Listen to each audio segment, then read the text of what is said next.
और उधर गाजियाबाद से बीजेपी प्रत्याशी अतुल गर्ग लोकसभा चुनाव को लेकर काफी तैयारियां कर रहे हैं। गाजियाबाद से बीजेपी के प्रत्याशी ने इस दौरान जी तोड़ मेहनत की है।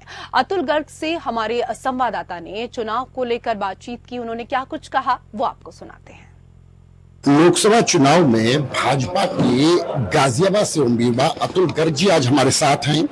किन किन मुद्दों के साथ जनता के बीच में आ रहे हैं, सीधा से उन्हीं से पूछ ले। सर, एपीएन न्यूज पे आपका स्वागत है। बहुत बहुत धन्यवाद। सर, किन किन मुद्दों के साथ आप चुनाव मैदान में आए हैं?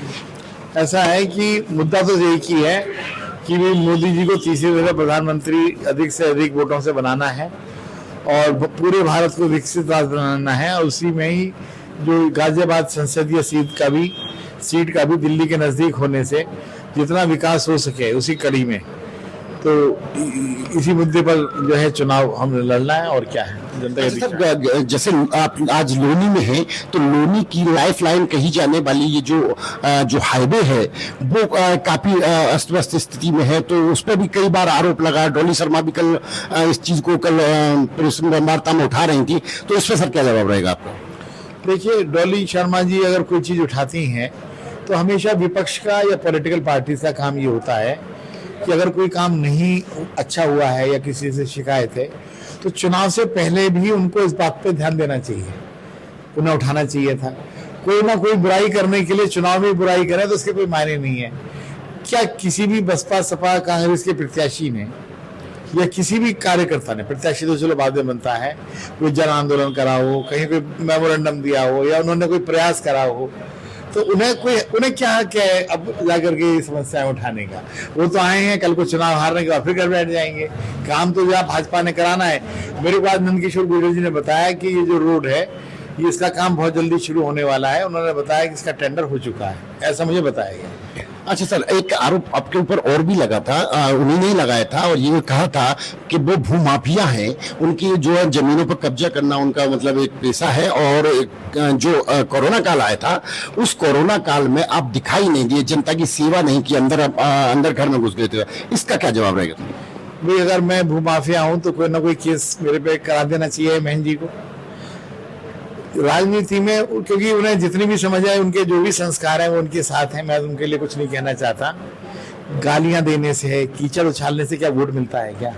ठीक है, किसी को भी माफिया कह दो, किसी को भी कुछ भी कह दो, तो ये मुझे ऐसा लगता है कि वो पता नहीं किस संस्कारों की है बहन जी हमारी। वरना उन्हें ये कहना चाहिए था कि भाई इतने केस उन पे चल रहे हैं, इतने उनके पास इतने ये मैटर है, कौन सी जमीन का मेरे पे माफिया का केस हो सकता है? कुछ भी कहते ना राजनीति में, तो उनको बहन जी को इलेक्शन के बाद जब ये इलेक्शन निमट जाएगा तो उन्हें ये समझना चाहिए कि इन बातों से वोट नहीं मिलता है, किसी को गाली देने से, बदनाम करने से। ठीक है, बल्कि हमने तो कभी उनके पारिवारिक जीवन पर भी कुछ नहीं बोला है या क्या, ठीक है, हर एक की जिंदगी उसके साथ है। ठीक है, हमें इस बारे में कुछ नहीं कहना। तो सर, आप अपनी जीत को लेकर आश्वस्त हैं? मेरी जीत को नहीं, भाजपा की जीत को लेकर आश्वस्त हूँ, मोदी की जीत को लेकर आश्वस्त हूँ। मेरी क्या जीत होती है? मैं तो एक छोटा सा कैंडिडेट ही तो हूँ, लोग तो वोट मोदी को देते हैं। जिस तरह से गाजियाबाद भाजपा की सीट रही है, हमेशा से भाजपा की सीट रही है और काफी लीड वोटों से भाजपा का प्रत्याशी चाहे जो भी रहा हो लेकिन वो जीतता है। तो आप कितने आकलन आप महसूस कर रहे हैं कि कितने आकलन से आपकी जीत होने वाली है?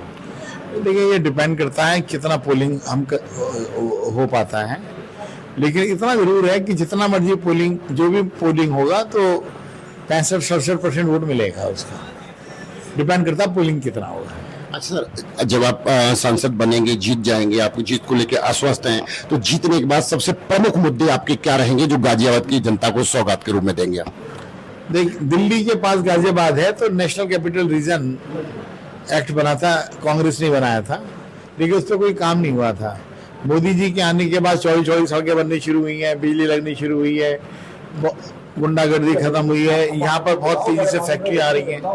और अब देख रहे हैं कि यहाँ पर टूर्नी का सिटी वीरान और सुनसान पड़ा था, उसमें भी काम होना शुरू हो गया है। यहाँ पर रजिस्ट्री ऑफिसर से पूछिए आप कि पिछले 10 सालों में कितना बिजनेस बढ़ा है यहाँ के लोगों का। ठीक है, यहाँ पे बड़े बड़े प्रोजेक्ट आने शुरू हो गए हैं, तो उसमें और गति आएगी। ये केवल एक मुद्दा नहीं है, हर तरह का विकास होगा।